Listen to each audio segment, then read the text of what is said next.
All right, everybody, welcome to the next episode of the show. Today I am joined by Olga S. Perez. Olga S. Perez. So happy to have you here and to Thank you for having have me. a wonderful conversation. I'm With sh- every guest, I'm like trying to do like a new adjective in front of conversation just to like spice it up. Like the last one, I was like enlightening. This one is setting the tone for a wonderful conversation. Oh, okay. Okay. I like that. That's my kind of vibe. Cool. Yeah. Olga, first question I always like to ask is how do you spend your time on planet Earth? Loving, loving, loving every second, loving every moment, loving people, just sending love and seeing people's reaction is my fuel. I love that because it's really on the like I've been mentioning this guy in like the last three interviews, but I've been reading a lot of Dr. John DeMartini. Do you know who I'm talking about? No. Oh, you would love his book, The Breakthrough Experience, because it's all about that. It's about embracing the positive and the negatives. Like in every positive, there's a negative, and in every negative, there's a positive or multiple. And those two things is what like creates light and love. So like they're both the same sides of this of the they're both sides of the same coin. Absolutely. Absolutely. I've had plenty of negative and I still do. That's Yes. that's life.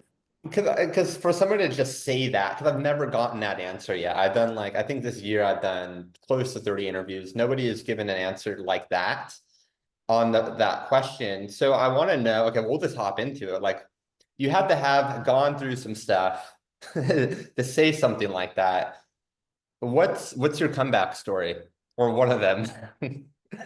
Well said, Alec, because you're right. At one point, it was one story. And at this point, it's like, wow, now I got several stories. Specifically, Hmm. when people ask me, like, how do you become like this? Especially friends, like people that know you intimately and they see your hardships or they know like details of your past, like, say, family upbringing. Mine was extremely dysfunctional. But there was positive to that. And Of that's where they're course. like, how did you find positive from that? And I'm like, well, how do you not? I mean, it's like even like a not to get too, heavy, but like I interviewed a lot of like rape victims or specifically, child, SA and the fact that especially with women, how it affects them. Not because I'm a woman, I've done both, Hmm. but the fact that I spoke to a lot of psychologists, psychiatrists about like what is it that most of them don't ever come through it, even if they go to therapy their whole life, right? And they've never cracked the code. And so then I started getting clients like that. Specifically, they wouldn't come to me saying that they had, this past, like their childhood, that kind of, sexual abuse. Yeah. The reason why I went like this, because I was like, I don't know if I'm allowed to say the word, because if you're going to put this on YouTube, you might have to bleep it. You know what I mean? Because then the algorithm will mess you up. Anyway, and everyone has not. I mean, no one has a perfect family or a perfect background. So you said that well. Like which story? And the biggest one is my survival story, Mm. where how do you go from surviving? Because some of us just innately do that because we either we make a choice, you either become a victim or you become a survivor. But that's Mm. typically, though, it's really easy to be a victim. Like Oh, in I an messed. extreme situation you're talking about. Say that again. Like in an extreme situation, those are the two things, victim or survivor. Right. So I Yeah. did the survival, but Yeah. then it didn't really work out because I was always on the defense. I was always Mm. ready for, okay, you're going to come at me, you're going to screw me over, you're going to lie to me, steal from me, all this stuff. And then Yeah. I was full tard like a bitch because I Hmm. was in such defense mode. I was using a lot of masculine energy. Again, defense. I'm on my Yeah. own, I'm Didn't surviving. trust anyone. Yeah. And then I go, okay, after I suffered, because that format, that skill didn't work because I was destroyed. I was exhausted. I was depleted Yeah. morally, mentally, psych, psychologically, and spiritually because I'm a Yeah. God believer. And I even lost God during my hardest times. Yeah. Not the time that I was surviving. It's after when I did these skills, it worked for me, and then it didn't. And then when it Mm. didn't, it just all imploded, exploded, imploded, the whole nine. And I go, all right, my biggest thing was I don't ever want to feel this way again. I don't want to ever let a situation or a person dictate my day-to-day motion. Like there's a Spanish saying, because I'm from Spain, born in Naples, Italy, raised in Spain. But the elders would say to me, don't ever let someone take your inner peace. And so Mm-hmm. when I lost everything and I'm giving up my spirituality because I'm going, where are you, God? Like, are you kidding me? Like, I'm a good person. Like, I did all the right things. I mean, I was tough because I had to be. Yeah. Survival. Again, surviving. So my biggest thing was, okay, it wasn't necessarily the hardship. It was, how do I never feel this way again? Without pills, without therapy. Like, I want to know. I want the secret. I want Yeah. the recipe. I want the cheat slate. You name it. But I don't just want to how to get out of the darkness that I'm in. I never want to go back. Yeah. So then that's where, for me, that's where the whole term going from surviving to thriving Yeah. is imperative. Because now, no matter what comes at me, I don't crumble like I did that one time. But not because I decided to, again, use survival skills to do it. It was, what is it? Like, like the whole action reaction, right? So if somebody said something to me that would like get to me emotionally, I remember recalling as if it was this moment right now. What is it that they said? And why did it get to me? And why did I react this way? And my whole thing was master your mind. You got to be able to master your mind because people are going to piss you off. Things are going to happen.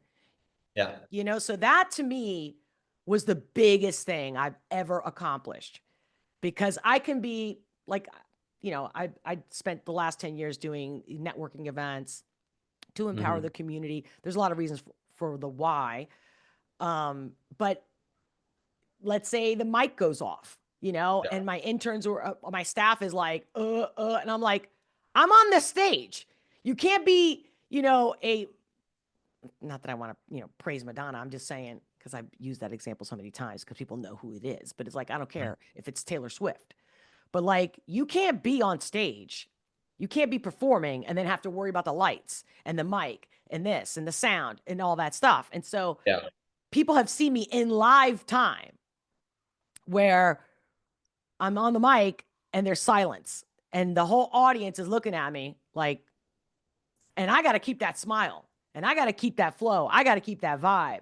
And meanwhile, the interns and my staff are looking at me like, and I'm like, obviously I'd want to like blow up, but not because I'm losing my temper. It's because I'm sorry. At this very moment, you're not supposed to be looking at me and you already know what to do because we've done like the what they call it, uh dry run, right? Mm-hmm. Like that's because I have a hospitality background in Yeah. restaurants, hotels, and whatnot. Anyway, and people came at that same event where I had a couple events that had those kind of hiccups, not necessarily Mike, but whatever it was. And they noticed, especially those who came to most of my events, they're like, wow, like at first we thought you were going to lose it, right? Or like you're going to scream or, clearly you're going to get pissed. And I'm just like, talking about performance. I'm like, meanwhile, inside, of course, I want to choke them. Like, why? Yeah. Why are you here? Why am I paying you? But I'm move the mic away because I had peace on. I moved the mic away. I'm like, and the thing is that the show must go on, kind of a thing. But it's not like Yeah. a fake thing. It's like being a good host. If you came to my house, what happens? What if you come over for dinner and I burn, I don't know, the chicken I'm baking? What am I gonna do? Lose my shit over it? Like, Yeah. Right. all right, maybe I take the skin off. You know what? Give me a second. I'll bring out some butter. I got some sherry wine. I'll make a nice demi glaze. You see what I mean? Like you Mm-hmm. you go on. So the biggest accomplishment is mastering your mind. And how do you stay positive? How do you stay loving? Yeah. Knowing what matters. What matters? What matters? that life is a stage. Want to go down the rabbit hole? I mean, life is a stage. You're going to die. You're not going to be here forever. You're not going to even take your money, even if you leave it to your offspring or whoever.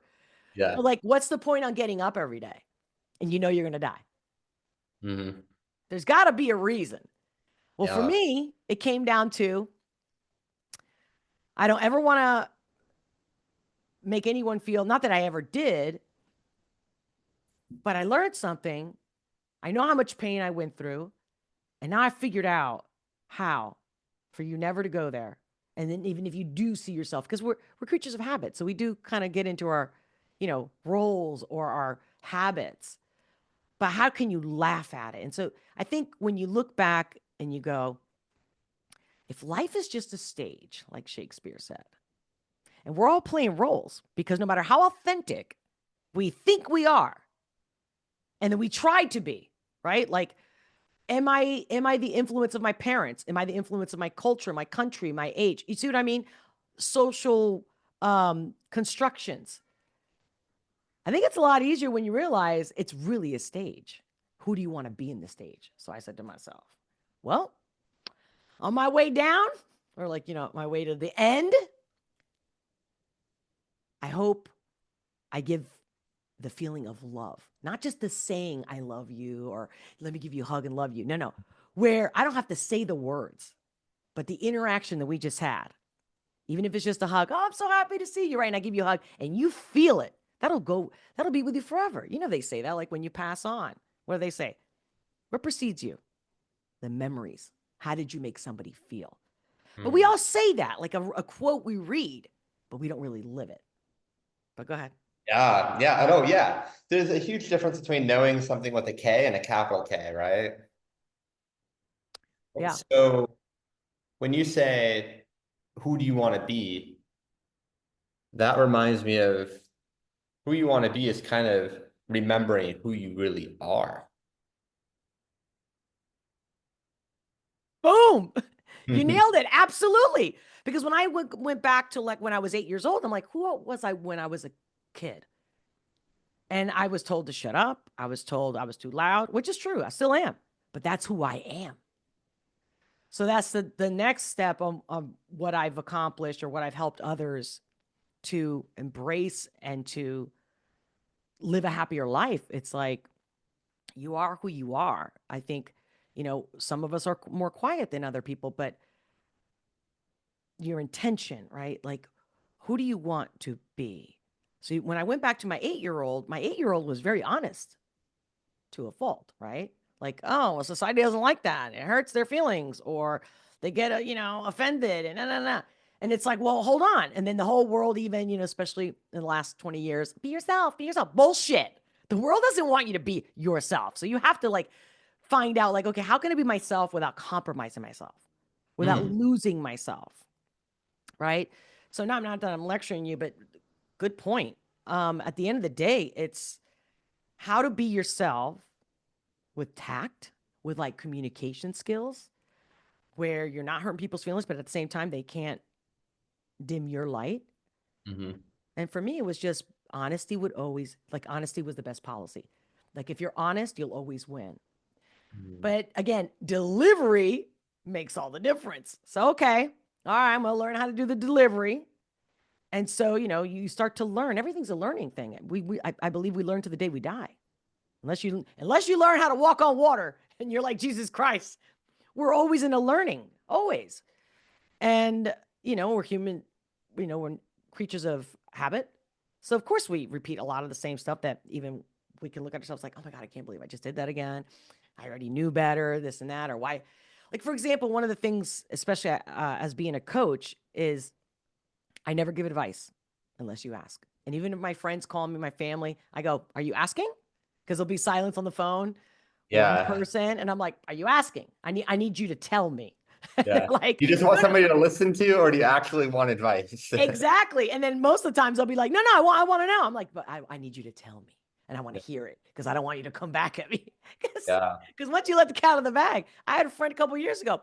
Oh God, she was on the phone with an ex, long drama, but whatever. We've known each other since Germany, since like 30 years ago. And I always give her love because that's what I do. That's who I am. It's not an act, it's who I am. So, of course, she calls me. Oh my gosh, she's crying. This guy told her that she's a bitch or whatever. And I'm like, mm hmm, mm hmm, mm hmm. She's like, what do you think? And I'm like, I don't think you want me to tell you. And she's like, no, I do. I'm like, no, are you sure? Are you sure? And she's close to my age. We've known each other for all that time. And she goes, no, I really need to know because I don't know how this guy thinks I'm so awful. I'm not that awful, am I? And I'm like, well, again, do you want me to tell you? And I did. She flipped out and hung up the phone. Last time I spoke to her. Wow. So to this day, and for people that have known you for years, if they have this expectation, and matter of fact, before she hung up, she said, this is where I was coming at because of the whole love thing. You're supposed to say you love me. You're supposed to say that I'm a loving person. I'm like, but you're not. I mean, you can be, but sometimes you're not. Mm-hmm. You asked, I delivered. Yeah. Granted, she's been trying to reconnect with me. I just ignore her. I blocked her and stuff. Yeah, I'm not mad at her, but it's like we're just not in the same place, sweetheart. Yeah, not on the same frequency. Yeah, I understand it. I took responsibility for my actions, like I was saying earlier, when I was too tough on the survival mode. Yeah. And then I was like, shit, I don't want to be the bitch. Like, I'd rather be, but my own mother said, well, I don't want to be the carpet people walk on either. Like, that's too extreme. But at first I had to go through the other side Yeah. to find that happy medium. And everyone does. I can tell you what you should do. But the first thing is, who are you? Who do you want to be? Because like I said, if you go back to when you were 8 years old, that's a pivotal age. I say 8 years old specifically because I believe you're male. Wasn't it around 8 or 9 that you started finding women attractive?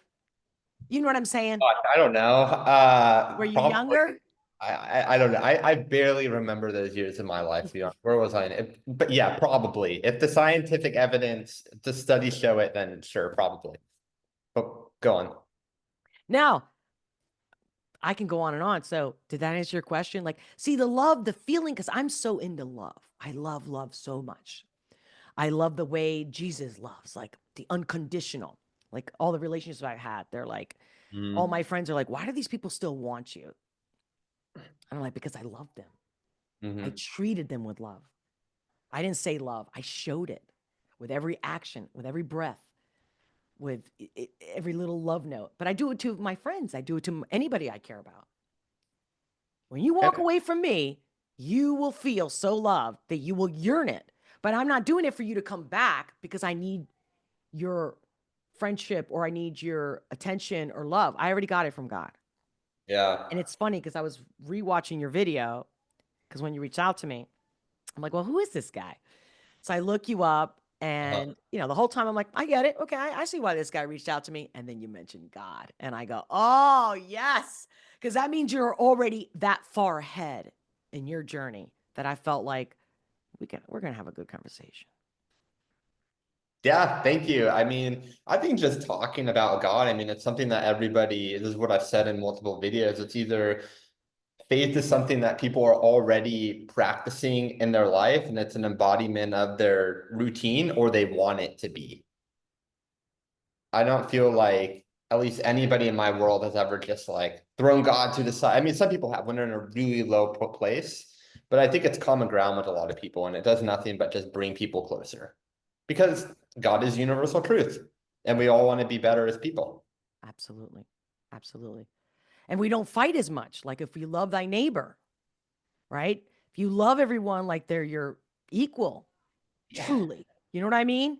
Then you get out of your way. Even if they're ignorant towards you, you can react and show them love. But Yeah. what does it mean to show somebody love? Great question. So the one easy way that I explain all the time is you have a garden. You can either go outside, piss on it, see what grows. Or you go out and you weed it and you water it and you make sure the right plants are in the right, shade or sun. That's love. You getting out of you're putting your energy, your thought into making it flourish. You can't make something flourish when you're poisoning it. You can't make something flourish when you're insulting it, when you're degrading it, when you're judging it. Well, what's the balance then between giving somebody constructive feedback and like judging them? Dude, I love your questions because many people have tried to like corner me, like, oh, I'm gonna catch you, like you don't know what you're doing, or you don't know, you're not like Gary V or something, somebody big. And I go, okay, good question. Which I just lost my thread. Say that Because again. like I'm telling you not to test you or anything, but Oh, sometimes the judge. I got it. yeah, because Sorry. I'll give you a scenario. Like there's some things, some habits that my certain family members have in my life Mhm. that I don't think are great for them. And I call them out for it. And I say, hey, like you probably shouldn't be doing this. But And did they sometimes, ask you? yeah. Did they ask you? Uh Nothing. I'm not judging you. And here's my point. uh, which Criticism is open. Like, hey, do you like this painting? No, not my fave. Hey, do you like this song? No, not my fave. Or hey, do you like foie gras? Love foie gras. Hey, do you like a McDonald's burger? No, I'd rather die, right? Than eat a McDonald's burger. That's me. That's a Mhm. criticism. That's my opinion, my critique. A judgment is like a final judgment. Like you're messed up and you're going to go to, regardless whether you use religion, like you're going to go to hell. A judgment is, hey, Olga, what do you think about that girl? What do you think about what she's wearing? I can criticize what she's wearing, but am I judging her because of what she's wearing? So judging is like deeper. Yeah, it's a final judgment. It's like in court. If a Yeah. judge makes right, it makes a Okay. judgment. It's not a criticism. It's okay. Granted, they're using like the written laws, the human man-made laws, Mhm. but he can criticize. Okay. Then I think that's how I would define it then. Yeah, a 'Cause I don't, judgment is final. It's the ultimate. 'cause judging sounds a little too harsh. What I'll say is sometimes I'll criticize my family members based on certain things, but it's out of love. It's Right. like, I'd like you to improve this so that you can live a better life. But did they ask? I'm telling you, it always goes back to that Depends. It's because you're like, wasting your breath. so And just let them be. well, the brain, I They'll know, only do anything if they want to change. That's a good point. So if they're not asking me, they likely don't want to change, meaning they aren't going to change, and there's nothing that I can do about that. but how does subliminal messages work? See, subliminal messages just don't say, hey, you really shouldn't be doing that, or this would be better for you. That's not subliminal messages. Subliminal messages I find work similar to don't do what I say, watch what I do. So like I Yeah. had a friend, we're in Wawa one day. Wawa's like I don't know, like a Circle K. I don't know what you guys have, Yeah, yeah. I know right? Huawei. Mhm. And she'd known me for years, went to college together. That's how we met. And just one day she goes, and this was years ago, so before I even became a full-time coach. And she goes, I've always noticed how kind you are to people. Like at the Wawa, like anywhere we went. At the club, if we were partying, having a good time, I had my attitude, we're having a good time. That's the role I'm playing when I'm having a good time. Yo, what's up? How you doing? Right? Mhm. At the Wawa, I'm like, how you doing? And smiling and like, how they typically say, how you doing today? And for years, I kind of stopped using it lately because I like to bring my material like fresh. I don't want to use the same joke or line that I used 20 years ago. But back Yeah. in the day, I would be like, I'm doing good, but I'd be much better if I hit the lottery. And that would make everybody laugh, the people in line. Do you see what I'm saying? So she notices like, even when people are being rude to you, you go back with kindness. Like the whole killing them with kindness. Mhm. I'm not saying it always works, especially in scenarios like, say, you're a server and you're waiting on a table and you're kissing their ass and you're doing all the right things and they give you $1 tip on a $200 tab. And you're like, why? And they're just like, why not? Like, I don't have to give you more than $1. I'm like, is there anything wrong with my services? No, no, you were great. You were the best. So I used to think kill them with kindness in that scenario would work, but it didn't. Mm-hmm. So it's very different. I'm not saying you, for all the servers, anybody who's listening to this in the wait staff, I'm not saying that kindness doesn't work, but killing them with kindness, that saying doesn't Yeah. really work. Mm-hmm. What works is just, if you want to get to someone, indifference is the greatest weapon. But what you're coming back to the original, Family. it's like being the example. And if they want to follow through with that example, they can. But if they don't, then that's on them. They don't want to change. They're happy where they are. Right. Unless they bring something up like, oh, this thing happened. Well, that thing, and they might complain about something that they would like change, and that comes down to a certain kind of habit. I think at that point, but again, you're right. It starts with something happened. If something did not happen, uh, let it I'll go. give you a great example. Yeah. So I left a dysfunctional family and I left at 17 underage without a penny in my pocket and Yeah. only the clothes on my back. Mm-hmm. And so that was for me like the first story of when people would meet me, like, how did you come how did you come out so strong and with this attitude and blah, blah, blah, blah, right? But again, that was survival mode. That Mm-hmm. was that acting. I'm not saying I wasn't being truthful or, or genuine with my personality. I just thought that's what you do. You get tough because you don't Mm-hmm. want people to step on you. You don't want any more pain or insults because I was getting beaten. I was physically and psychologically abused. I was working for my parents' restaurants without pay. Yeah. I was Cinderella in the modern form, to put it lightly. Okay. But it was when I achieved all this stuff and I lived on my own in 3 different countries, paid for everything myself, paid for college, 3 degrees. Okay. And at 29, I'm opened up in a business with a guy. It's not my first business, but this guy stole half. No, he did worse than that. But to not get into that story, that's what ultimately destroyed me. Cause I'm like, I have perfect credit, no debt. And I went from, I got it all under control to losing everything. My car's going to get repossessed. I got to call the landlord saying I can't pay rent.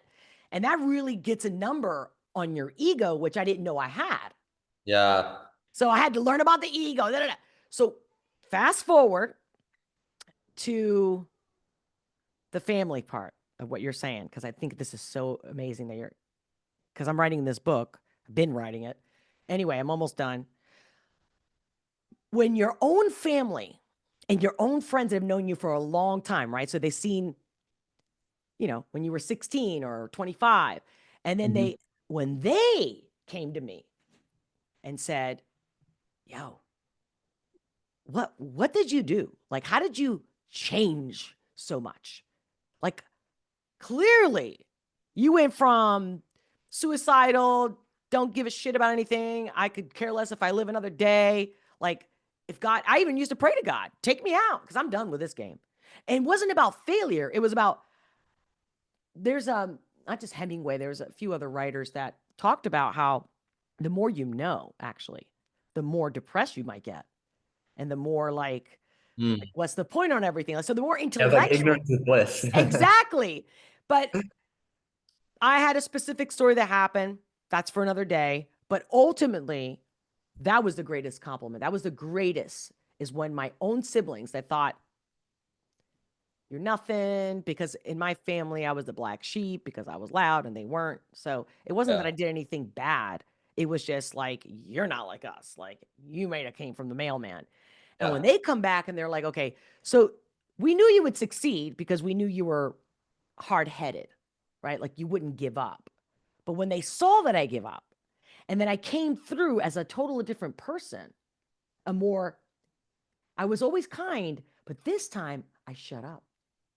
This time I didn't try to tell him something. I go, Mm. yeah, oh, totally get it.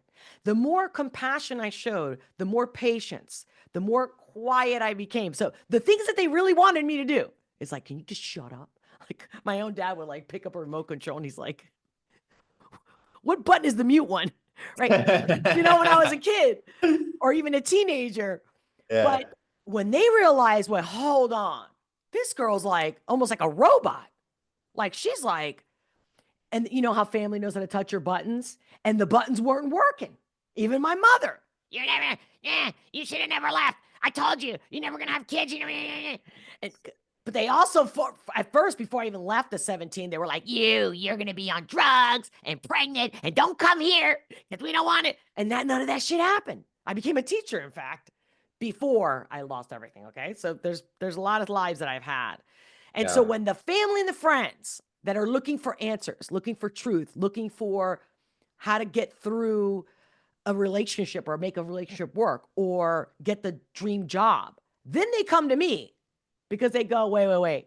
She's the most stubborn person I've ever met with the biggest mouth. And that girl is controlling herself without drugs. And you know what I mean? Like, no, like Zoloft, none of those psych meds, all natural. And that to me told me, because I spent the time, months, years on the floor when I was broke and Barnes and Noble reading every freaking self-help book, not because I really thought it was going to help me. I was just wanting to know what's the truth. And like you said, like the Jesus is the truth. Facts. I went into the esoteric. I've done it all with as far as like the new age and the questioning and because my parents locked me in a convent. See what I'm saying? We could be here all day, so let me shut up. Yeah. No, I mean, I've really enjoyed this. This has been fantastic. And we might have to do round two at a future time because I know there's so much more to talk about. But Olga, my last question is, let's say it's the end of your life. You've done everything that you've wanted to do. All your goals, dreams, this and that. I However, didn't. I didn't though. not I yet. didn't do everything I want to do. But let's say you've made the most of your entire life. However, Yes. there's nothing to show for it. There's no books, there's no podcasts, no events, nothing like that. But you have a megaphone that you can share with the entire world, billions of people, three truths that you know to be true about the world around you. What wisdom do you share? The whole world, life, is a simulation. 2,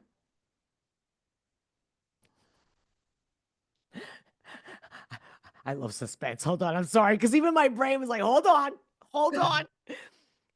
2, you have to live fearlessly. When people are worried about being sexy, live fearless. If somebody thinks you're Riri, whatever, let them. May your light always shine through, no matter what you think is going to come. Don't worry about the reaction.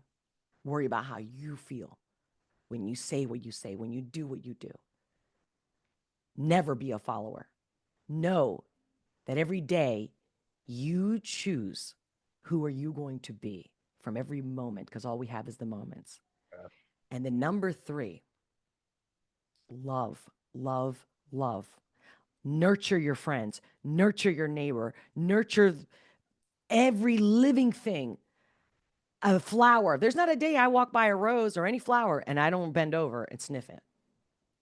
Not sniff it. That's but you know what I mean? Love it, yeah. Because I know the power of aromatherapy. So Yeah. if I want to be in a good mood, it doesn't matter if I'm already in a good mood. I know I smell that rose or that beautiful flower. Sometimes I'll smell a rose, got no smell. I get all pissed. I'm like, oh, and I'll keep walking down the street. I get another flower. I'm like, and as soon as I get a beautiful aroma, I go, and I get butterflies in my stomach. And I've done it with my clients. Like I literally showed them, if you just smell the roses, funny how they say like smell the coffee, like wake up, smell the roses. Don't just be on autopilot. Yeah. Be in the moment. Smell, hear, listen. But when you go out loving, when you go, I'm going to be a loving person today. I'm going to love my neighbor. I'm going to love the cashier. I'm going to love the guy at the gas station. I'm going to love everything. I'm That's going to how be you like, become present. well, we're designed to love. No organism lives under hate. Yeah. Those are, I think I covered the 3. Oh, I love it. No, it was fantastic. Well, Olga, where can the people find you? I have a couple podcasts actually. Funny, you're like, if you had a podcast, I do have to I'm actually working on some episodes so I have the Olga Perez channel on YouTube where there's a podcast and the YouTube channel. And then I have the Olga Perez show for reaction to news, culture, music. It's a little more laid back and just, showing people what it's like when I'm not working. You know what I mean? Like, I'm very passionate about the fakes in the world and how easy it is to be fake. And so I have those. So yeah, olgasperez.com. You can look up the blog, the podcast. It's all on my website. And of course, all the other social media handles, although I don't really post that consistently Yeah, lately you're on Instagram as well. because I've been working on this book I have 4 books that I've written, haven't published any of them because I'm like, which one first? Which one first? And I know you know how it is, how you can work on projects, may not work, or you get distracted, or you're using different tactics, right? So that's where I'm at. But thank you for asking, Alec. Absolutely. And yeah, thanks again for being on the show. Really enjoyed this one. Me too. In fact, Alex, I would love for you to send me the copy of the video because I'll also, if you want, I'll upload it on my podcast and share and like tag you and stuff like that so people can find you. Absolutely.